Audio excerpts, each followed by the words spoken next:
안녕하세요. 오늘은 CSS 포지셔닝에 대해서 알아보도록 하겠습니다. 포지셔닝이라는 것은 CSS 요소를 위치를 잡아서 적절하게 배치하는 것을 말하는데, 이 CSS 포지셔닝이 처음에 이해도 쉽지 않지만 활용하기는 더 어렵습니다. 그래서 자꾸 연습을 해보셔야 특정 요소를 내가 원하는 곳에 배치하는 방법을 배우게 됩니다. 아무리 복잡한 포털 사이트도요, 일단 마크업만 보면 아주 간단합니다. 지금 보고 있는 게 다음 사이트인데요. 여기서 만약에 CSS를 다 꺼버리게 되면, 즉 마크업만 표시하게 되면 이렇게 대부분의 링크와 그다음에 목록, 이미지, 텍스트 이런 거 있는 걸 보실 수가 있어요. 다 일렬로 배치가 되어 있습니다. 사실 이렇게 보면 한눈에 들어오지도 않고 보기에 좋지도 않죠. 그래서 여기에 CSS를 적용을 해서 배치를 해주면 이런 형태를 띠게 됩니다. 아까처럼 일렬로 쭉 나열되어 있던 것을 가로, 세로로 적당하게 끼워 맞추는 방법이 바로 CSS 포지셔닝입니다. CSS 포지셔닝에서 박스 사이징이라는 속성을 가장 먼저 살펴보게 되는데요. 이것은 박스 모델에서 너비를 어떻게 기준을 잡을 것인가 하는 것입니다. 박스 모델에서 width 값은 우리 흔히 사용하는 width 값이 콘텐츠 영역의 너비를 나타낸다라고 그렇게 배웠었죠. 그리고 그게 기본 값입니다. 그런데 이 박스 모델에는 콘텐츠 영역뿐만 아니라 패딩, 좌우에 패딩도 있고 좌우에 테두리도 있습니다. 그러니까 실제로 우리가 요소들을 배치할 때 고려해야 될 너비 값은 콘텐츠 영역의 너비뿐만 아니라 패딩과 테두리까지 고려한 너비 값이라는 거죠. 나중에는 하다 보면 패딩 값하고 너비 값을 제대로 계산하지 못한다거나 빠뜨린다거나 그래서 배치가 어긋나는 경우가 있어요. 그래서 나는 그렇게 하기 싫다. 콘텐츠 영역의 값뿐만 아니라 패딩과 테두리까지 다 합쳐서 width라는 값으로 사용하겠다. 그럴 경우에는 박스 사이징을 보더 박스로 지정하기도 합니다. 나중에 사이트들을 다니다가 이제 여러분이 레이아웃을 공부할 때는 여러 사이트들 CSS를 보시면 도움이 많이 되는데요. 그럴 때 박스 사이징이 보더 박스라고 지정된 곳은 이 전체 박스 모델의 너비 값을 콘텐츠 영역이 아니라 패딩과 테두리까지 포함해서 width라고 생각을 하고 계산을 했구나 라고 생각을 하시면 돼요. 첫 번째 박스는 박스 사이징을 콘텐트 박스라고 한 거예요. 아니면 아예 지정을 하지 않는다거나 그러면 기본 값대로 이 width 300픽셀이라는 값이 단순히 콘텐츠 영역의 300픽셀이 됩니다. 하지만 두 번째 박스처럼 박스 사이징을 보더 박스라고 하게 되면 width 300픽셀이라고 했을 때 이 300픽셀 값이 좌우의 테두리 값 4, 좌우의 패딩 값 합해서 60, 64를 제외한 236만의 콘텐츠의 너비 값이 됩니다. 그래서 이 차이를 정확하게 알고 필요할 때는 보더 박스로 지정을 해서 사용을 하시면 되겠습니다. CSS 포지셔닝에서 플롯 속성이라고 있는데요. 플롯이라는 건 떠 있다는 거예요. 그러니까 문서는 이렇게 일렬로 쭉 흐름이 있는데 이 흐름에서 벗어나서 왼쪽에 떠 있게 만들거나 오른쪽에 떠 있게 만드는 거죠. 플로트 레프트라고 하게 되면 왼쪽에다가 떠 있게 만듭니다. 그리고 두 번째도 플로트 레프트 그러면 그 왼쪽에 떠 있던 것에 붙어서 다시 그러니까 왼쪽으로 가서 붙게 됩니다. 세 번째까지 플로트 레프트라고 그랬으니까 계속 가서 먼저 플로트 레프트 했던 요소에 가서 계속 붙어요. 마지막은 플로트 라이트. 그럼 얘는 네 번째는 오른쪽에 가서 붙는 거구나. 그래서 화면의 가장 오른쪽으로 가서 이렇게 붙습니다. 그래서 배치를 할 때 레프트와 라이트를 이용해서 좌우로 배치할 수 있습니다. 자, 오른쪽을 보시면 첫 번째 박스와 두 번째 박스에는 플로트 레프트라고 지정을 해줬기 때문에 박스 1이 가서 왼쪽에 붙고 다음에 오는 박스 2가 다시 그 뒤에 가서 붙어요. 근데 세 번째에는 플로트 속성을 주지를 않았습니다. 그래서 문서의 흐름대로 여기 전체를 차지하는 박스 모델처럼 width 값이 100%가 되도록 표시가 됩니다. 그리고 만약에 박스 4에도 아무 값도 주지 않았다면 박스 3에 바로 붙어가지고 계속 표시가 돼요. 근데 나는 지금까지 위에서 적용됐던 플로트 속성을 다 버리고 새로운 문서 흐름을 만들고 싶다 그랬을 경우에는 클리어 레프트 또는 클리어 라이트 또는 클리어 버스를 이용을 해서 위에 플로팅 흐름과 다르게 새로운 문서 흐름을 만드실 수가 있습니다. 오늘 중요하게 살펴보려고 하는 게 이 포지션 속성인데요. 요소들을 배치할 때 어떤 값을 이용을 해서 지정을 할 수 있는지 알아보겠습니다. 포지션 속성에서 사용할 수 있는 값은 static과 relative, absolute, fixed 이렇게 4개가 있습니다. static이라는 것은 그냥 앞에 나온 소스 순서대로 차곡차곡 배열해 나가는 거예요. 이거 자연스럽게 흘러가게 할 수는 있어요. 대신 좌표 값을 줘가지고 정확하게 어느 위치에 넣겠다라고는 못합니다. 오른쪽에 보시면 소스를 보시면요. 박스 1이 플로트 레프트라고 되어 있어요. 그리고 두 번째도 역시 플로트 레프트라고 되어 있어요. 그러면 얘네들이 차례대로 순서대로 가서 이렇게 붙기는 해요. 붙기는 하지만 여기서 조금 더 올라간다거나 좀 더 내려온다거나 이렇게 특정 좌표값을 줘서 좌우로 움직인다거나 위아래로 움직이는 값을 지정할 수가 없습니다. 그냥 문서 흐름대로 배치되는 거예요. 렐러티브는 자연스럽게 문서 흐름대로 배치되긴 하는데 레프트나 탑 이런 값을 이용해서 요소의 위치를 옮길 수가 있습니다. 자, 박스 1과 박스 2가 똑같이 플로트 레프트를 지정을 했기 때문에 앞에 보았던 얘처럼 좌우로 나란히 이렇게 표시가 되는데 두 번째 박스가 포지션 렐러티브라고 했어요. 렐러티브 속성 값은 레프트나 탑 값을 지정할 수 있다 그랬죠. 그래서 원래 가려고 했던 이 위치에서 왼쪽으로 50픽셀, 그러니까 마이너스 50픽셀이니까 왼쪽으로 50픽셀, 그리고 탑이 30픽셀, 그러니까 아래로 30픽셀 내려간 위치에 표시해라. 그래서 원래 표시되어야 할 스태틱이었을 때 표시되어야 할 위치에서 레프트와 탑 값을 이용해서 원하는 위치까지 옮길 수가 있습니다. 앱솔루트는 그러니까 문서의 흐름대로 자연스럽게 배치되는 게 아니라 그냥 뚝 띄어서 내가 원하는 위치에 배치할 수 있습니다. 근데 단 이 앱솔루트를 사용하기 위해서는 부모 요소 또는 조상 요소 중에서 포지션 렐러티브가 있어야 돼요.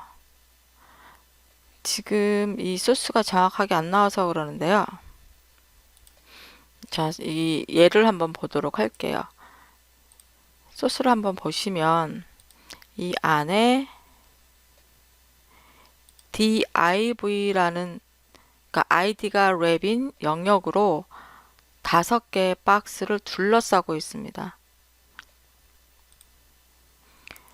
이것은 이 박스에서 포지션 앱솔루트를 쓰기 위해서 밖에다가 임의대로 랩이라는 id가 랩이라는 div 영역을 만들고 그 포지션을 렐러티브로 지정을 해준 거예요. 이렇게 부모 요소로 렐러티브를 지정을 해 놔야 그 안에 있는 요소에서 앱솔루트를 이용해서 원하는 위치에 좌표값을 지정을 할 수가 있습니다. 지금 보시면 CRD 요 첫 번째 요소는 탑 제로, 레프트 제로. 그래서 첫 번째 사각형은 맨 왼쪽 모서리에 붙었어요. 두 번째는 탑 제로, 라이트 제로.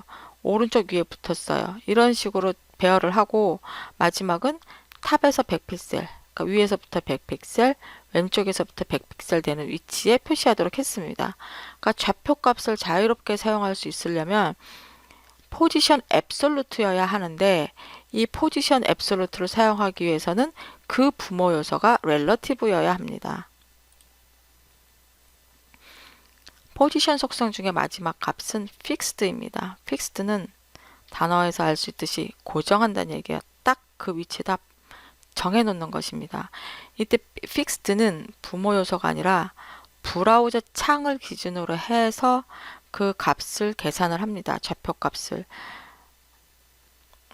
앞에 봤던 이 앱솔루트는 이 부모 요소가 여기 사각형 div 랩이라는 div 영역이었죠.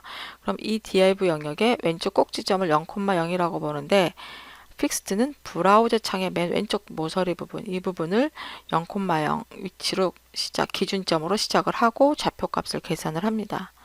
자, 오른쪽 주황색 사각형 같은 경우는 포지션을 픽스드라고 했어요. 그래서 고정을 할 것이고 탑 위에서 5픽셀, 라이트 오른쪽에서 5픽셀 되는 위치에다가 50 곱하기 50의 사각형을 그렸습니다.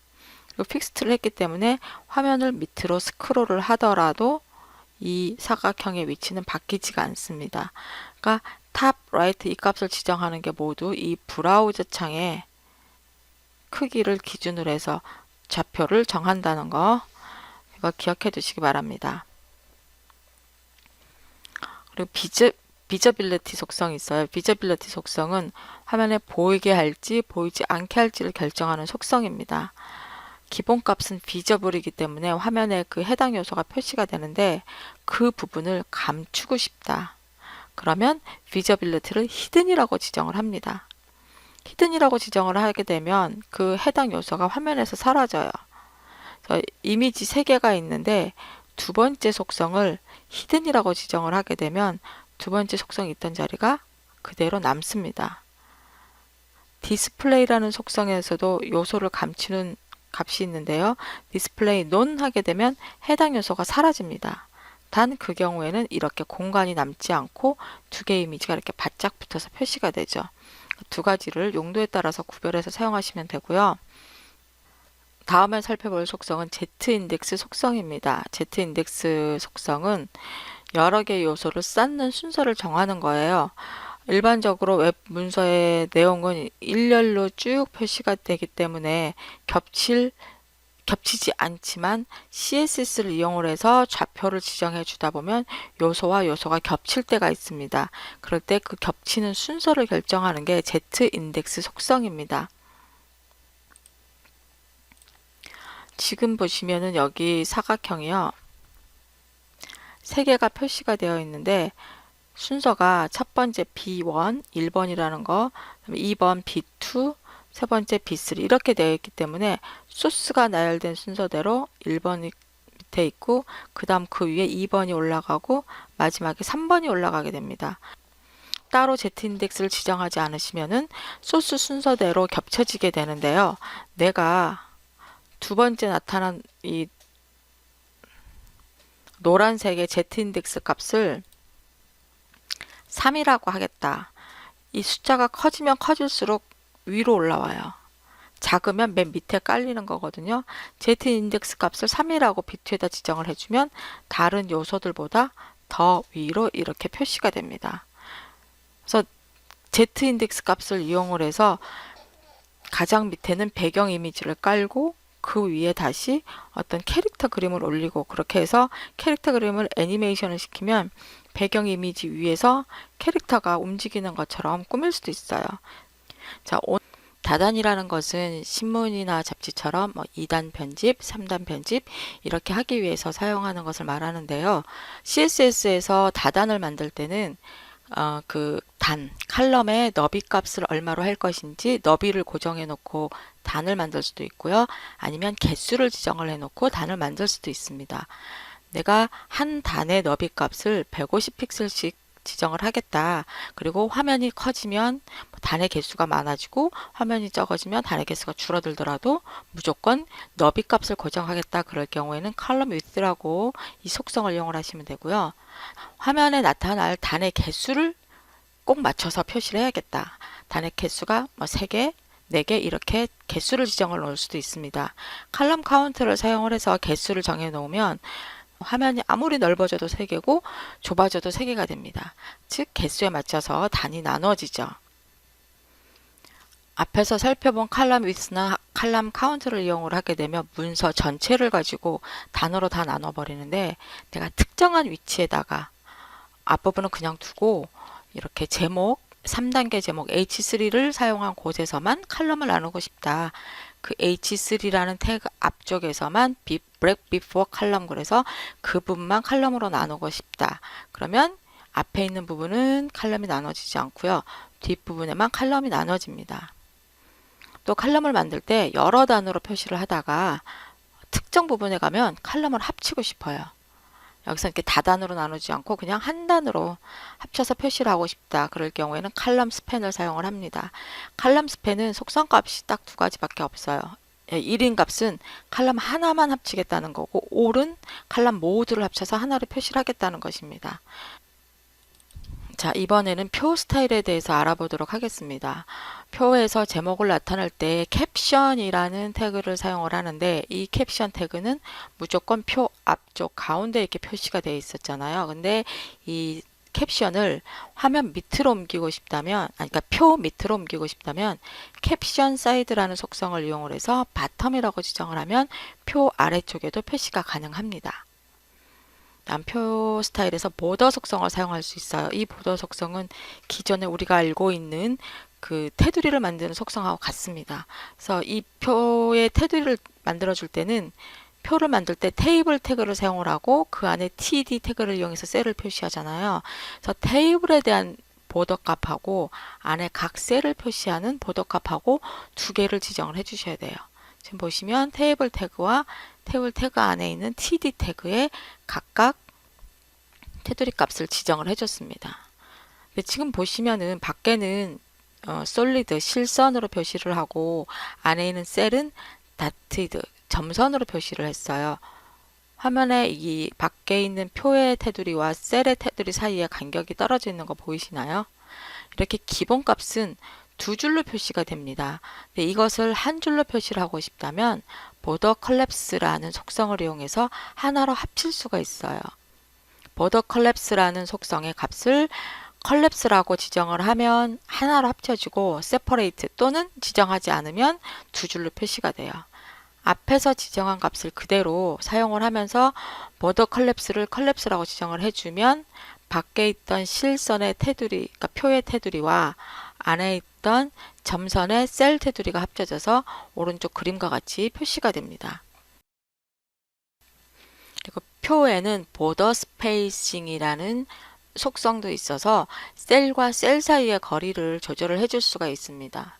그러니까 보더 스페이싱 값을 지금 여기 두 개가 지정되어 있는데 값이 하나이면 수평거리하고 수직거리가 같고요. 값이 두 개이면 처음 것은 수평거리, 즉 가로거리, 이 밖의 테두리와 그러니까 이 표의 테두리와 셀과 셀, 요 사이의 수평거리를 20픽셀로 지정을 하고 10픽셀은 수직거리, 위아래 간격을 말합니다. 그러니까 위에 밖에 있는 표 테두리와 셀 사이의 간격, 셀과 셀 사이의 간격, 이 수직 간격을 10픽셀로 지정을 해요. 그래서 보더 스페이싱을 이용을 하면 셀과 셀 사이를 뭐 많이 띄워놓거나 좀 좁게 만들거나 이것이 가능합니다. 그리고 empty 셀이라는 속성도 있는데요. empty 셀은 빈 셀이 있을 경우에 이 빈 셀들을 어떻게 표시할 것인지, 빈 셀을 그냥 화면에 셀처럼 표시할 것인지 아니면 그냥 빈 상태로 남겨둘 것인지를 결정을 하는 거예요. 지금 보시면은 첫 번째 표는 empty 셀을 show라고 했어요. 그러니까 empty 셀도 빈 상태로 그냥 셀처럼 표시해줘라. 그러면 왼쪽 화면처럼 이렇게 떨어져서 나오고요. 그 다음에 오른쪽에 있는 표는 empty 셀을 hide, 감춰라. 비어있으면 아예 셀로 표시를 하지 말아라. 그러면 오른쪽 그림처럼 빈 셀은 아예 빈 공간으로 나옵니다. 내가 빈 셀을 특별히 처리해야 될 필요가 있을 경우에는 empty 셀이라는 속성을 이용을 하시면 돼요. 표는 width 값이나 height 값을 이용을 해서 그 크기를 지정을 할 수가 있습니다. 지금 그림에서 보시는 표는 width 값을 300픽셀로 지정을 했고요. 표 안에서 패딩 값을 10픽셀로 지정을 했습니다. 그래서 딱 테두리에 붙지 않고 내용이 적당하게 떨어져서 보이게 표시가 됩니다. 그럼 테이블 레이아웃은 셀 안의 내용에 따라서 너비 값이 변하게 할 것인지 아니면 고정해서 표현할 것인지를 나타냅니다. fixed 그러면 고정을 하는 거예요.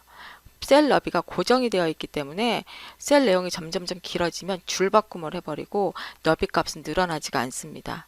근데 오토라고 하거나 따로 지정을 하지 않으면 내용이 길어지면 길어지는 대로 바로 그냥 셀 너비가 그러니까 오른쪽으로 늘어나면서 표시가 됩니다. 표에서 많이 쓰이는 속성은 역시 정렬 방법이에요. 수평 정렬 방법을 지정하고 싶으면 텍스트 얼라인.